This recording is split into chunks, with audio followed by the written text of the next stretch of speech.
शुरुआत एक पुरानी दास्तान को सुनाते हुए की जाती है। कहते हैं कि अमेज़न के जंगलों में एक ऐसा तिलिस्मी पेड़ है जिससे हर बीमारी का इलाज मुमकिन है। ये पेड़ कहाँ है किसी को नहीं पता। कई लोगों ने अपनी पूरी जिंदगी से खोजने में लगा दी। फिर स्पेन के एक शूरवीर जिसका नाम अगीरा था, उसने ये ठान ली कि वो इस जादुई पेड़ को ढूंढ कर ही रहेगा। अपने वफादार सैनिकों के साथ वो इस घने जंगल में खोज पर निकला, मगर एक एक करके उसके सैनिक मरने लगे और अंत में खुद अगीरा भी मौत के करीब पहुंच गया। मगर कहानी के हिसाब से उसे बचा लिया गया था उन लोगों के द्वारा जो इस तिलिस्मी पेड़ की रक्षा करते हैं। कबीले के सरदार ने अगीरे का इलाज उसी तिलिस्मी पेड़ के फूल से किया। ठीक होने पर अगीरे ने सरदार से पेड़ की जानकारी मांगी। उसने इनकार कर दिया। अगीरे ने लालच में आकर सरदार को मार दिया और कबीले को जला दिया। मरते समय कबीले के सरदार ने अगीरे और उसके सैनिकों को एक श्राप दिया जिससे ना वो मर सकते हैं ना जी सकते हैं, बल्कि वो हमेशा हमेशा के लिए इस जंगल में कैद रहेंगे। इस कहानी में कितनी सच्चाई है ये तो बाद में पता चलेगा। इस सब को हुए कई साल बीत चुके हैं। अब हमें लंदन में मैग्रेगर और उसकी बहन लिली दिखाई जाती है जो इस तिलिस्मी पेड़ के खोज में है, खासकर उस फूल के जो इस पेड़ पर उगता है। लिली चाहती है कि वो पेड़ से फूल ढूंढ कर लाए। इससे या तो बहुत सी जिंदगियां बचाई जा सकती है या फिर इसका इस्तेमाल अपने फायदे के लिए भी किया जा सकता है। मतलब कि इंसान खुद को अमर बना सकता है।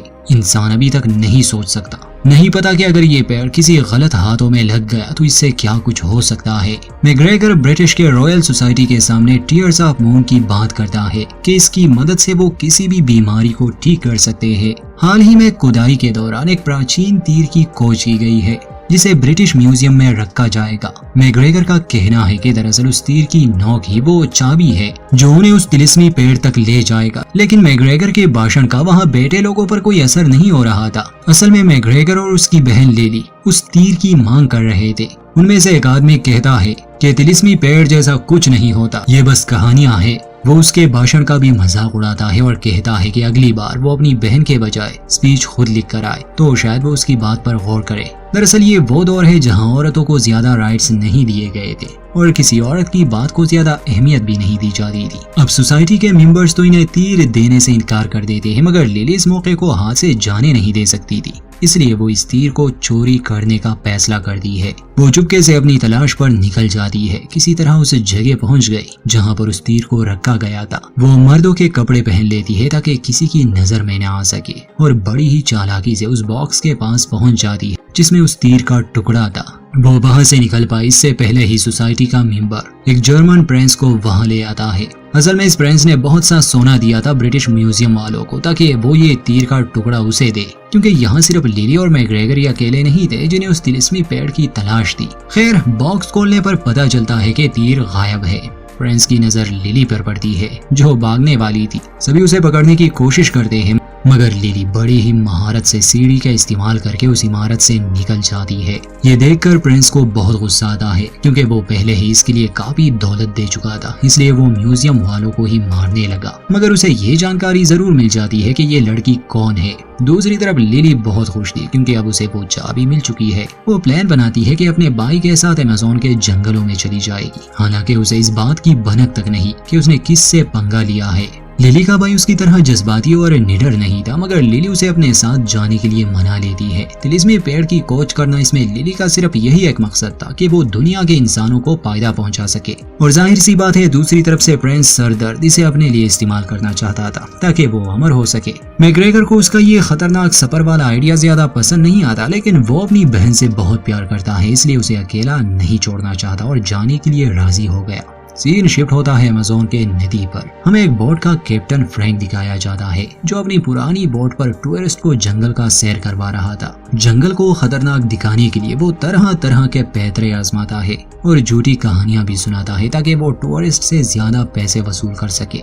फ्रैंक बंदरगाह पर पहुंचता है तो वहां का मालिक मिस्टर नीलू उससे सारे पैसे छीन लेता है क्योंकि फ्रैंक उसका कर्जदार है। उसने फ्रैंक के बोट से इंजन को भी अलग कर दिया और ये धमकी देकर चला जाता है कि अगर उसने जल्दी सारे पैसे नहीं लौटाए तो फ्रैंक की बोट उसे मिल जाएगी। अब इसी बंदरगाह पर मैग्रेगर और लिली भी पहुंच चुके थे। उसे तलाश है एक काबिल गाइड की जो अमेज़न का चप्पा चप्पा जानता हो। किसी ने लिली को सलाह दी है कि वो मिस्टर नीलो से मिले, जो उनके सफर में उनकी मदद जरूर कर सकता है। कुछ देर बाद हम देखते हैं कि फ्रैंक चुपके से मिस्टर नीलो के ऑफिस में घुस चुका है। वो अपनी बोट की चाबियां लेना चाहता था। वो वहीं पर था कि तभी लिली आती है। फ्रैंक ऐसे दिखावा कर रहा था जैसे वही नीलो हो। लिली की ऑफर सुनकर, खासकर पैसों वाली, तो फ्रैंक अपना इरादा बदल देता है। लिली की मदद से उसे बोट की चाबी भी मिल गई। जब ये दोनों डाइनर पर अपने सफर को लेकर बात कर रहे थे तो मैकग्रेगर असली मिस्टर नीलो को वहां ले आता है, जिस पर लिली फ्रैंक को झूठा बोलकर वहां से जाने लगी। तभी फ्रैंक लिली के गले में उस प्राचीन तीर का हिस्सा देख लेता है। शायद वो इस बारे में जानता था। वो लिली को मनाने की कोशिश करने लगा कि इस खतरनाक सफर में सिर्फ वो ही उसकी मदद कर सकता है। वो यहाँ के नदियों को जितना जानता है और जितना सफर उसने किया है आज तक किसी और ने नहीं किया। लिली उस पर भरोसा नहीं कर रही थी और तभी अचानक से डाइनर में एक जैगुआर घुस आता है। वो लोगों पर हमला करने लगा, मगर फ्रैंक उसका मुकाबला करता है। मीट का टुकड़ा पहनकर उसे बाहर निकाल देता है। उसकी ये बहादुरी देखकर लिली उसके साथ सफर पर जाने के लिए राजी हो गई। बाद में पता चलता है कि वो जैगुआर दरअसल फ्रैंक का पालतू है, जिसका नाम उसने प्रॉक्सिमा रखा है। फ्रैंक ने ये सब इसलिए किया ताकि वो लिली का भरोसा जीत सके, जिसमें वो कामयाब भी हुआ। ये लोग किनारे पर थे, सफर की तैयारी कर रहे थे। तभी वो फ्रैंक अपनी अंडर वाटर वेसल के साथ इन पर हमला कर देता है, वो भी टॉर्पीडो से। मगर फ्रैंक बोट चलाने में उस्ताद था। उसे यहाँ का हर रास्ता मालूम था, इसलिए जान बचाकर वो निकल जाता है। जाते जाते फ्रेंड्स के सबमरीन को काफी नुकसान पहुँचता है। रात में लिली फ्रैंक को अपने मकसद के बारे में बताती है। फ्रैंक पूछता है कि वो इस पुल का क्या करेगी, तो लिली कहती है कि वो इससे लाखों इंसानों की बीमारियां ठीक कर सकती है। फ्रैंक कहता है कि तुम ऐसे लोगों के लिए अपनी और अपने भाई की जान खतरे में क्यों डाल रही हो, जिन्हें तुम जानती तक नहीं। तभी मैकग्रेगर चीखते चिल्लाते हुए बाहर आता है। असल में उसने प्रॉक्सिमा को देख लिया था। लिली और उसका भाई तो नहीं जानते थे कि असल में ये जैगुआर फ्रैंक के साथ ही रहता है। ये देखकर लिली पूछती है तो ये सब नाटक था। वैसे अब तो कुछ नहीं हो सकता क्योंकि ये लोग अपने सफर पर निकल चुके थे। दूसरी तरफ प्रिंस दिखाया जाता है जो आसानी से हार मानने वाला नहीं था। वो किसी भी तरह लिली से वो तीर का टुकड़ा हासिल करना चाहता था ताकि वो खुद उस तिलिस्मी पेड़ तक पहुंच सके। अब प्रिंस नदी के उस किनारे तक पहुंच जाता है जिसके दूसरी तरफ वो जंगल शुरू होता है। यहाँ जमीन के नीचे एक बहुत ही गहरी गुफा है। प्रिंस अपने आदमियों के साथ उस गुफा में जाता है। वो देखता है कि अगीरे और उसके 2 और साथी पत्थर के बन चुके हैं, क्योंकि आज से कई 100 साल पहले जब अगीरे और उसके साथियों ने कबीले वालों को मार दिया था तो कबीले के सरदार ने उन्हें श्राप दिया कि अगर वो नदी के किनारे को पार करने की कोशिश करेंगे तो सब के सब पत्थर के बन जाएंगे। और ये बात प्रिंस भी जानता था, ये भी कि कैसे इन्हें जिंदा करना है। अब क्योंकि ये नदी से दूर आने की वजह से पत्थर के बने हैं तो प्रिंस नदी के पानी के कुछ बूंदे उस पर डालता है। इस तरह अगीरे की मूर्ति में हलचल होने लगी और 2 सांप पत्थर तोड़कर बाहर आते हैं। प्रिंस अगीरे से कहता है कि मुझे तुम्हारी मदद की जरूरत है। मुझे वो तीर का हिस्सा चाहिए जो इस वक्त लिली के पास है। वो टीयर्स ऑफ द मून की चाबी है। एक बार मुझे वो चाबी मिल जाए तो मैं तिलिस्मी पेड़ को भी हासिल कर लूंगा और तुम्हें भी तुम्हारे श्राप से मुक्त कर दूंगा। अगीरा अपने सांप के जरिए हाँ में जवाब देता है और इसके बाद प्रिंस उस गुफा में नदी का पानी छोड़ देता है जिससे अगीरे और उसके साथी फिर से जिंदा हो गए। वहीं दूसरी तरफ लिली अपने भाई को तीर का वो टुकड़ा देती है ताकि वो उसे संभाल के रख सके। फ्रैंक ये देख लेता है और प्रॉक्सिमा को वो चाबी चुराने को बोलता है। एक जगह बोट को रोककर फ्रैंक और मैकग्रेगर लकड़ियां लेने जाते हैं। लिली वहां अकेली थी इसलिए वो फ्रैंक के केबिन में गई जहां पर फ्रैंक किसी को जाने नहीं देता था। लिली वहां बहुत से ड्राइंग्स और नक्शे देख लेती है जिसमें उस तीर का भी जिक्र था और उस तिलिस्मी पेड़ का भी। वो समझ जाती है कि फ्रैंक भी टीयर्स ऑफ द मून को हासिल करना चाहता है। वो उन्हें गाइड नहीं कर रहा बल्कि वो उनके जरिए उस जगह तक पहुंचना चाहता है। जब वो फ्रैंक से इस बारे में पूछती है तो फ्रैंक उसे यकीन दिलाने की कोशिश करता है कि एक समय पर मैं इस पेड़ को ढूंढना चाहता था मगर मैंने इसे ढूंढना बंद कर दिया क्योंकि ऐसा कुछ भी नहीं इस दुनिया में। लिली कहती है कि नहीं, तुम गलत हो।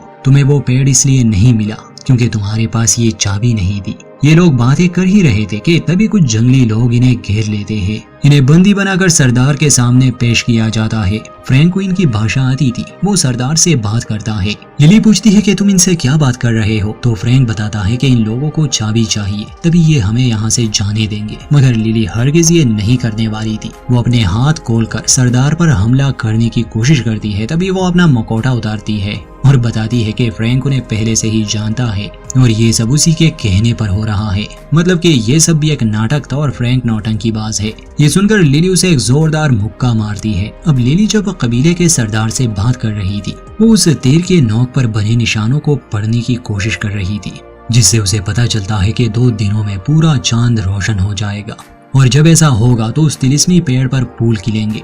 वो औरत बताती है कि ये फूल बस कुछ ही समय के लिए खिलते हैं और फिर बहुत ही जल्द मुरझा जाते हैं, इसलिए उसे जो भी करना है जल्दी करना होगा। ये लोग इस बारे में बात कर ही रहे थे कि तभी अगेरे और उसके साथ ही यहाँ हमला कर देते हैं। दिखने में वो बड़े अजीब से थे, मानो जैसे जंगल का हिस्सा बन गए हो। लिली और फ्रैंक डटकर उनका मुकाबला करते हैं, मगर गिरे लिली से चाबी छीन लेता है। ये देखकर फ्रैंक अपनी जान को खतरे में डालकर उसे वापस ले आता है। तभी अगीरा एक घातक हथियार से उस पर वार करता है जो फ्रैंक के दिल के आर पार हो गया। नीचे गिरने से पहले ही वो चाबी लिली की तरफ फेंक देता है। फ्रैंक के मौत से लिली बहुत उदास हो गई और मैग्रेगर का पांव भी जख्मी है, इसलिए लिली उसे कबीले वालों के पास छोड़कर अकेले आगे बढ़ने का फैसला करती है। कबीले की सरदार कहती है कि वो चाबी लेकर नदी से दूर चली जाए, क्योंकि श्राप की वजह से अगीरे और उसके साथ ही वहाँ उसका कुछ नहीं बिगाड़ सकते।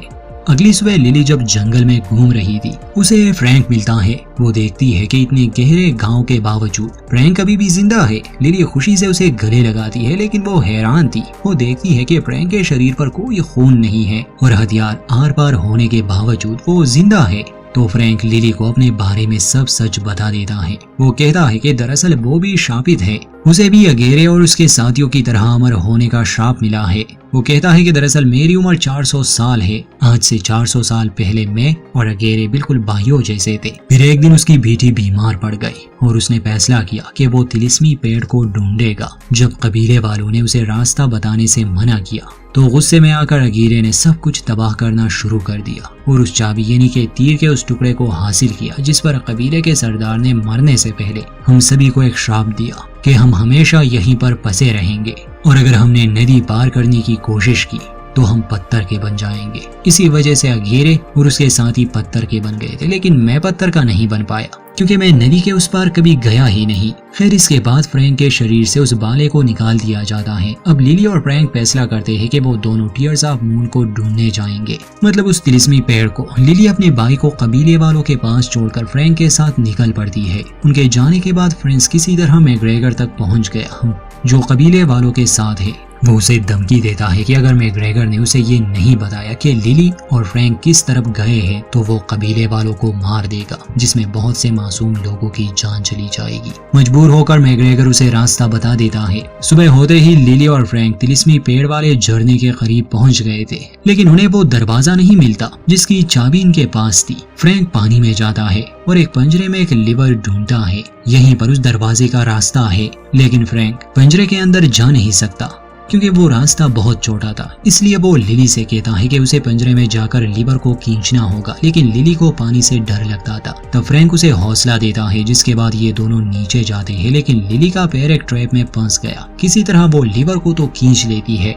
फ्रैंक पर भी बहुत सारे पिराना हमला करते हैं, इसलिए वो लिली की मदद नहीं कर पाता। वो लीवर खींचते ही पानी का लेवल गिरने लगा। आखिर में वो जगह बिल्कुल सूख जाती है। पानी कम होने से उन्हें पत्थर से बने स्ट्रक्चर्स नजर आने लगे, जिससे उन्हें अपना रास्ता साफ दिखाई देता है। लिली बहुत खुश हो जाती है, लेकिन इससे पहले कि ये अंदर जा पाते वहाँ प्रिंस आ जाता है, जिसके पास लिली का भाई भी था। वो मैग्रेगर के सर पर बंदूक रखता है और लिली से चाबी मांगता है। लिली को मजबूरन उसे चाबी देनी पड़ती है और अब ये सब मिलकर अंदर जाते हैं, जहाँ इन्हें वो पेड़ नजर आया जिस पर उन फूलों को खिलना था, मगर वो खिले नहीं थे। प्रिंस कहता है कि इसे जिंदा करने के लिए उन्हें इस चाबी को कहीं लगाना होगा। वो फ्रैंक से पूछता है कि तुम जानते होगे वो जगह कहाँ है। फ्रैंक कहता है कि अगर मैं तुम्हारा काम कर दूं तो तुम्हें मुझे एक फूल देना होगा ताकि मैं अपना श्राप खत्म कर सकूं। फ्रैंक मान जाता है। इसके बाद ये लोग उस जगह जाते हैं जहाँ चाबी लगानी है, मगर वो चाबी फिट नहीं होती। फ्रैंक लिली से कहता है कि तुम कुछ करो, तो लिली कहती है कि अगर मैंने मदद की तो एक फूल तुम्हें मुझे भी देना होगा। फ्रैंक कहता है कि फूल एक ही मिलेगा, अब तुम दोनों फैसला करो कि फूल किसको मिलना चाहिए। फ्रैंक लिली को इशारा करते हुए कहता है कि अगर तुम्हें ये फूल चाहिए तो तुम्हें मेरी लाश पर से गुजरना होगा। जिस पर लिली समझ जाती है अब इन्हें जल्दी से उस चाबी को फिट करना था, क्योंकि चांद की रोशनी जल्द ही खत्म होने वाली थी और अगर उसके बाद ये लोग चाबी लगा भी ले तब भी उस पेड़ पर कोई फूल नहीं खिलेंगे। यहाँ लिली को कबीले के उस औरत की बात याद आती है जिसने लिली से कहा था कि तुम्हें टूटे हुए दिल को जोड़ना होगा। लिली कहती है कि दिल वो जोड़ा जाता है जो कभी टूटा हो। जिससे उन्हें हिंट मिल गया। वो उस तीर की नोक को तोड़ देते हैं। ऐसा करने पर उसमें एक छोटा सा क्रिस्टल निकलता है। जैसे ही वो क्रिस्टल को दीवार में लगाते हैं पूरा का पूरा पेड़ चमकने लगा और चांद की रोशनी में फूल खिलना शुरू हो गए। अचानक लिली एक पिस्टल पकड़कर फ्रैंक को गोली मार देती है जिससे वो ऊंचाई से गिर गया। जाहिर सी बात है ये इनकी चाल थी और फ्रैंक को इस बारे में कोई पता नहीं कि असल में फ्रैंक अमर है। कुछ आगे जाने पर फ्रैंक उसके सैनिकों की धुलाई करने लगा। मैग्रेगर और प्रॉक्सिमा भी लड़ाई में हिस्सा लेते हैं जैसा कि फ्रैंक ने लिली से वादा किया था कि वो उसे पुल तोड़ने की इजाजत देगा। वो एक रस्सी के जरिए ऊपर चढ़ती है लेकिन अब चांद की रोशनी खत्म होने वाली थी और एक एक करके वो पुल मुरझाने लगते हैं। लेकिन किसी तरह लिली आखिरी पुल को लेने में कामयाब हो गई। उसके पास फ्रैंक आता है और कहता है कि ये मुझे दे दो, लेकिन लिली उसे नीचे फेंक देती है जिससे फ्रैंक पकड़ लेता है। यहाँ पर अगीरे और उसके साथी भी पहुंच गए। वो पुल पाने के लिए फ्रैंक का पीछा करते हैं। वहाँ मैग्रेगर और फ्रैंक में हाथापाई होती है। मैग्रेगर उसे एक मुक्का मारता है जिससे फ्रैंक दीवार से टकरा गया। एक बहुत बड़ा पत्थर उसके ऊपर गिर जाता है जिससे फ्रैंक की मौत हो गई। फिर वो लिली को एक कपड़ा देता है जो फ्रैंक ने उसे देने को कहा था। उसके अंदर वो फूल था, यानी फ्रैंक ने खुद को श्राप से मुक्त करने के बजाय वो फूल लिली को दे दिया। वहीं अगीरे और उसके साथी फ्रैंक के बोट में आते हैं। तब फ्रैंक तेजी से अपनी बोट को एक बड़ी सी चट्टान से टकरा देता है जिससे नदी का रास्ता बंद हो गया। पेड़ से जड़ें निकलती है और श्राप की वजह से इन चारों को लपेटने लगती है ताकि इन्हें नदी में वापस खींचा जा सके।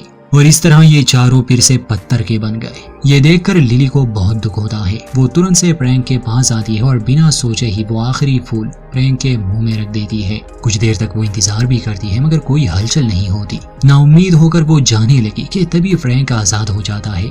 लिली भागकर उसके गले लगती है। अचानक चांद की रोशनी अंदर आती है और फिर से एक और फूल खिलने लगा जो लिली अपने पास रखती है। फ्रैंक को पता चलता है कि उसका श्राप खत्म हो चुका है और अब वो नदी से दूर जा सकता है किसी और देश में। जिसके बाद ये सभी लंदन वापस आ जाते हैं। उस फूल की मदद से लिली बहुत सारी दवाइयाँ बनाती है और दुनिया भर में मशहूर हो जाती है। मैग्रेगर को ब्रिटिश सोसाइटी खुद इनवाइट करती है क्योंकि वो उनके साथ काम करना चाहते थे मगर मैग्रेगर इनकार करता है। अंत में दिखाया जाता है कि लिली फ्रैंक को गाड़ी चलाना सिखा रही है और वो जैगवार अब भी उनके साथ है। यहीं पर इस कहानी का वीडियो अच्छी लगे तो लाइक करें, चैनल को सब्सक्राइब करना ना भूलें।